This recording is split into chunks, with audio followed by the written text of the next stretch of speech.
Well, good morning and welcome back to the Broadcast Retirement Network. I'm Jeff Snyder. This is BRN AM for Tuesday, January 18th, 2022. And our top story today, doing your own research to invest for the long term. Well, joining me now to discuss this and a lot more is Buck Hartzell of the Motley Fool. Buck, it's great to see you. Happy New Year. Thanks so much for joining us on the program this morning. Thank you, Jeff. Thank you for having me, and I look forward to our discussion. Yeah, it's going to be fun. And look, I want to kind of kick things off with, I want to get your perspective about the importance of long-term investing. We're at the beginning of the year, hopefully, where people are turning the page, they're setting or resetting their financial goals and objectives. But how important is it to have that mindset for the long term? It's unbelievably important, and it's hard, right? Like, we see in the papers every day about the market's up 1% or 2% or it's down, and it scares people. And I'd say, at the Fool, what we've learned, and we talk about this, there's investing on one side and there's speculating on the other. And we're investors, which means we take a very long-term mindset. And there's big advantages to you as an investor if you have a long-term mindset, right? You don't get scared out of the market on the gyrations when it goes up and down. You more look forward to those, particularly the downward trends when those happen. And we know, by the way, that they do happen. There's a 10% drop in the market about every 11 months. So it's called once a year. We know it's going to go down about 20% once every 3 years or so. And then once a decade or so, we're going to see a 30 or 40% drop. And I think the long-term investors that have truly money invested that they don't need to touch for at least 5 years, they don't freak out when that happens, right? But it's not easy. And the easiest thing that we see when we look and check our stocks is the price of the movement of the stock. What we try to do, and we try to teach our members to do, is kind of disassociate yourself with the movements of the stock, focus on how well the business is doing. Has the business gone up as well? There's sometimes where a stock has gone up 100%. And I think as an analyst, the business has done better than that. So we like to add to winners and do things like that. And then there's sometimes when a stock goes down 30% that we don't like to add to it because we think the business may have declined even more, right? So anyhow, I'd say if you have a long-term mindset and you're not focused exclusively on the movements and the gyrations of your stock prices and instead focus on the business, you're going to do so much better as an investor. Yeah, you really will. Yeah, and I think you bring up a great point, and I love talking about this with you and folks like you, people who are embedded in this every day. Let's talk a little bit about gamification. We saw last year, I think it was last year, 2021. Well, first of all, we had a tremendous amount of people move into investing, which I think democratization, that's great. But at the same time, you'll recall GameStop, AMC. Is gamification, is what people call it, is that gamification of the investment process, is that concerning to you, or is it something that can be leveraged for the long term? So I would say, first of all, I like it when people get interested in investing. But there's oftentimes, and I think those are two examples with AMC and GameStop, that they get interested for the wrong reasons, right? That's in the headlines, and then it attracts a kind of a newer, younger type of investors. My oldest son is 21 and he was 20 at the time. So we had a lot of discussions around GameStop and all that kind of stuff. And you can go into the Reddit, subfolders and read about it. And there's these people making decisions. Wall Street Journal had some articles on some of those folks. And I'd say, there's a lot of things that they were probably doing that I think is interesting to people, right? You're kind of sticking it to the man. You're like making money. You're forcing these people that, shorts to kind of cover. And we know that kind of pushes up the price, but it's temporary, right? And the problem is once those stocks move up beyond what the value of the business is, and people get carried away with, I'm buying it just because it did well and power to the people, it's eventually going to change, right? You just don't know when. And so I'd say that becomes speculation at that point. And we're not fans of that. We're long-term investors. So a lot of that stuff we just kind of ignore, and we focus on the things a lot of times that aren't in the headlines, right? So yeah. And I think that's hard We're bombarded every day by the media, with, hey, the stock, as you said, the stock market did this. This is what's going on. But whether you have $1,000 or $1 million, how do you research the best investment? I mean, I personally probably wouldn't get my investment advice by consulting the media, or I would want to make sure that I get it from a true and honest source that's completely transparent. But what's the best way to research opportunities? Yeah, I'd say, like, for the people at home, and I think a lot of us, at the Fool, we have many analysts here, and we are motley, so we all have different approaches. Some people are screeners, so they'll screen for different criteria of companies that they like to see, and then that'll narrow down the list from thousands of companies to maybe 50, and then they'll kind of go through those. I've never been a screener, so what I'm generally interested in, just kind of, I observe the world around me. I kind of look around, and there's some things I get interested in. And as I told a group of internal fools, we had a informal lunch last week, and I said, I wish the process was like real quick and easy, but unfortunately there's a lot of rabbit holes in research that we have to go down to understand, is this a good business or not? And as I tell my kids, I may like eating at Chipotle. It doesn't mean it's a good stock or bad stock. I got to go the next step then to understand more about the business and all that kind of stuff. So it's not a one size fits all answer to us, but I would say, like, we're generally interested in stuff where we have a view that's a little different than the market, right? We may be seeing the same information, but we have a diverse view from where things are going. So we're long-term, though, like I said, so the hot things aren't necessarily of interest to us, but sometimes they are. Like, sometimes I think in early stage companies, or if we think there's a huge tailwind behind an entire industry, the regular media could be saying that this thing's way overvalued. And we think, wow, if you look out 5 or 10 years, this thing could be much bigger. So even though it could be 100 times earnings or 200 times, we think, our variant perception is maybe that it could be worth a lot more a long time down the road. So I just say, we look in different places, but there are some common threads that we like to see in those companies. But I don't know if you'd like to talk about those or not.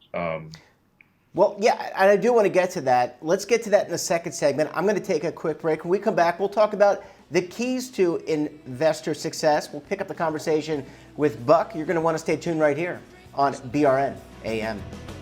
The Motley Fool helps its members invest and save with expert stock picks aimed at multiplying their net worth over time. As a member, you'll get 2 monthly stock recommendations, access to their best current and historical stocks, tracking of your favorite stocks, articles, reports, and all the expert insights you could ever ask for. The Motley Fool takes the guesswork out of investing, so you can focus on the important things in life. Join now for less than $2 a week.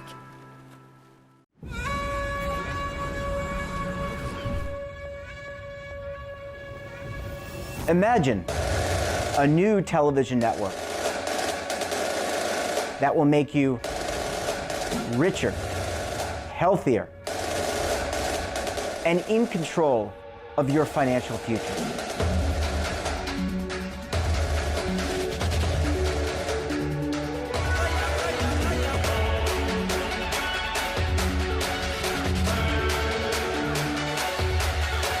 This network is for the policewoman in Nashville, Tennessee, the baker in Dubuque, Iowa, the teacher in Lexington, Kentucky. We want to make the idea of savings and retirement culturally relevant. But what do you see as a defining issue of the midterms? Especially for the smaller businesses. I mean, they are the lifeblood of the American economy.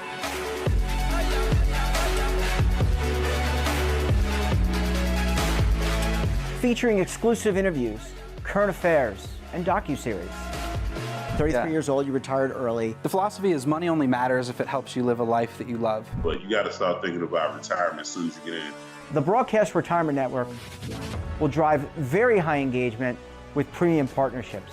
So this isn't retirement and savings for your parents or grandparents. This is for all Americans. And we're going to change the way you think about money.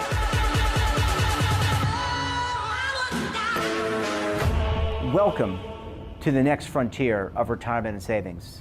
This is BRN, the Broadcast Retirement Network.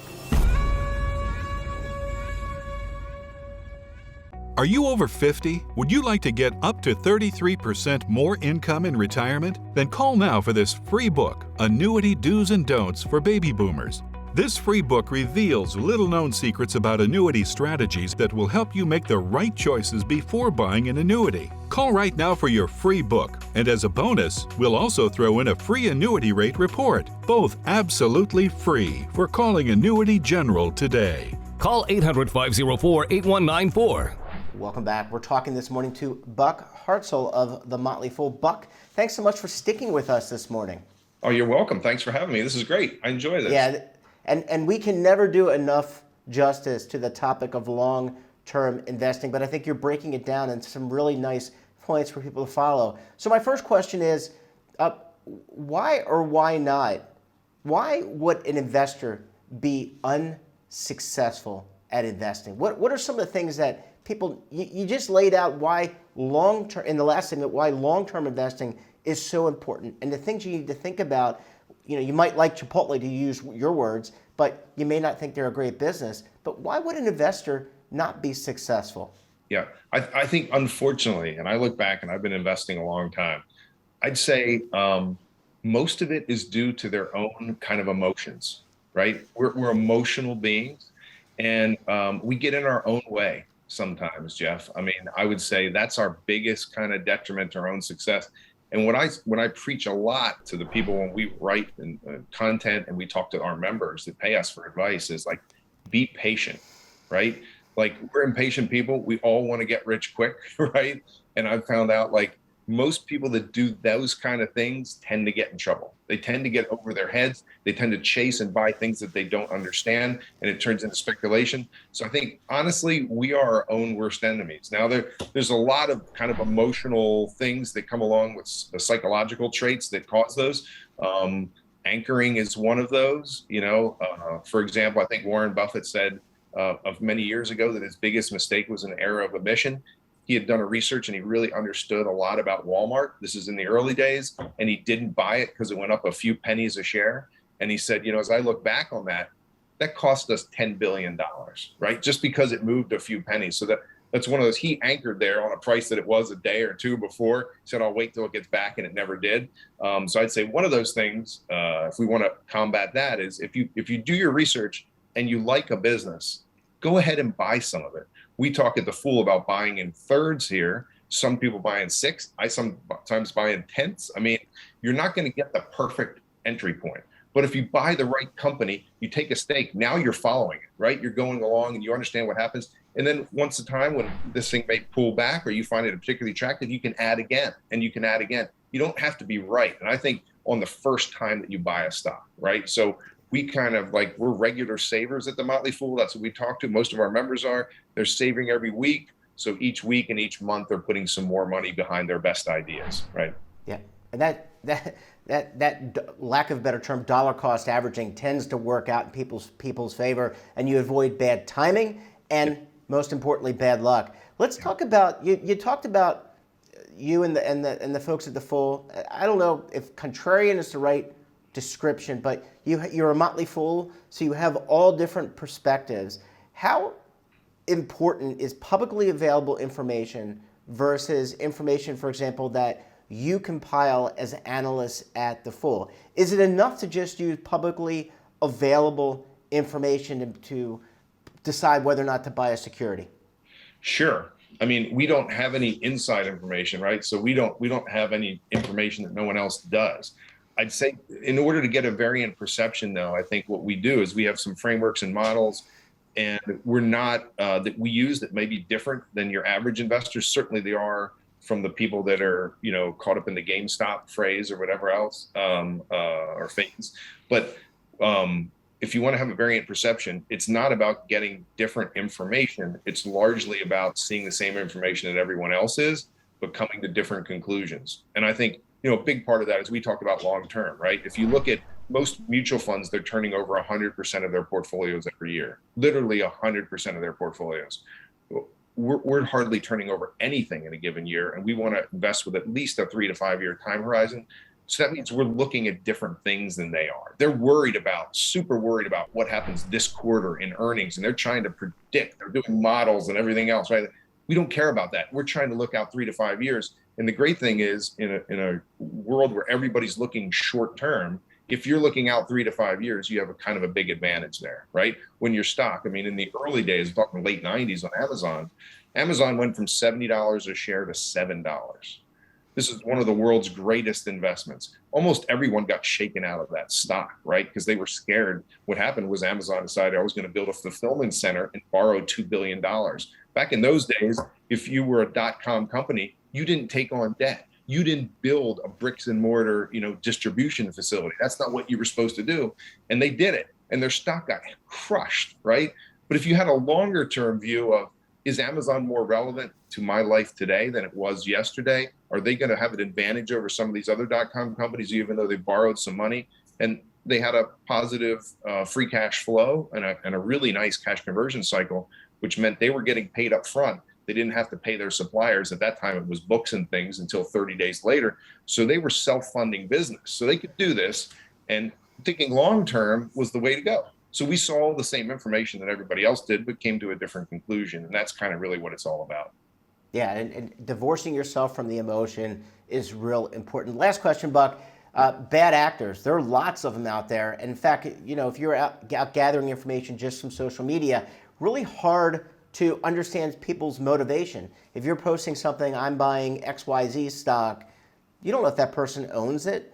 Well, I guess they inferred that they own it, but you don't know what their relationship is to a firm. They may be getting a cut somewhere else. But how do you avoid bad actors, right? I mean, does it just go back to signing up for a service, making sure that service is transparent? How do you avoid bad actors to make sure you don't get taken? Yeah, that's a great question. Social media, there's a lot of reverberation in social media these days. Certainly, we don't have to get into politics, right, and all that kind of stuff, but it impacts investing as well. I just say, you have to be comfortable making your own decisions. And if you're not, and you want to be informed, then find somebody that you know is good, right, and get their opinions on things. I like reading posts on social media. I don't care if people have varying perceptions. I think one of the great things to do in your lifetime is to challenge your most fundamental beliefs. So people get mad at short sellers. We're mostly long. Not all of our services, Jeff, are long in nature. Some of them from time to time will come out with a short report. Somebody will be like, hey, I'm short the stock. I hate it. They come out with a 119-page PowerPoint presentation on why this is the worst company on earth. And they get it to drop 20 or 30 or 40% quickly, and then they're out of their position and they're moving on, right? I love to read those things. And I just say the reason I do is because maybe I'm wrong about something. So I like to read that and challenge it. The other thing I've said to folks is we're coming at the same problem from different angles. And it's very possible that they may be right. I remember back in the old days, there was a group that was very much against AOL, and they didn't like the way they did revenue recognition. They were short the stock.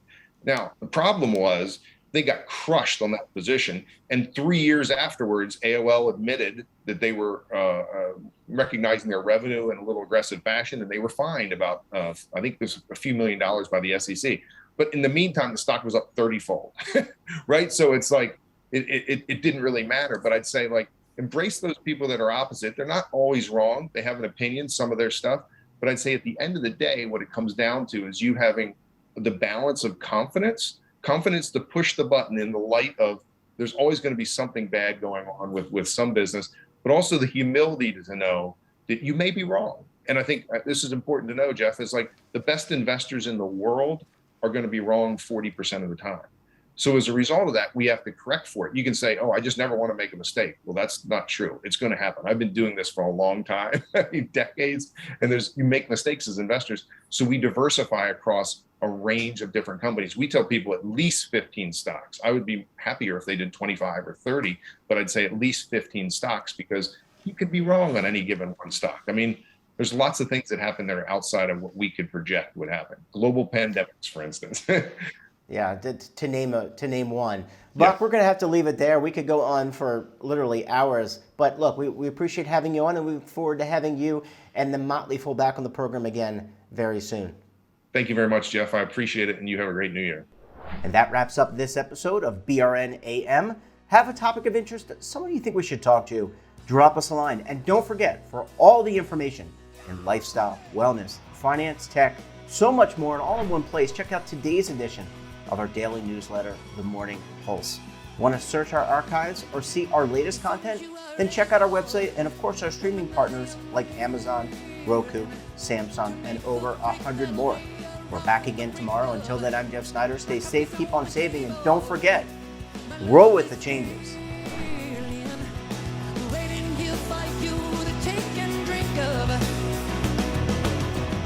But if you're tired of the same old stuff, Now is your opportunity to co-create content around any topic on the first lifestyle and wellness network. Reach a global audience through our platform and co-own exclusive branded content. All of our programs are available on demand and also as audio-only podcasts, so you can take us on the go. Broadcast Retirement Network, available anytime, anywhere, and on any device. Are you being audited and do you owe the IRS $10,000 or more in back taxes? Is the IRS threatening to take more of your money? Don't fight the IRS alone. The Tax Doctor is here to help you negotiate your tax bill and reduce your stress. The IRS can freeze your assets and seize your bank accounts, but you can stop these IRS actions. The Tax Doctor will work with you using our years of experience to represent your case to help you get the best resolution under the IRS guidelines. Help is here to deal with the IRS to reduce your stress. We've handled thousands of cases, so we know what we're doing. If you owe $10,000 or more in back taxes, do not call the IRS alone. Call a Tax Doctor now for a tax emergency analysis. Call 800-224-6439.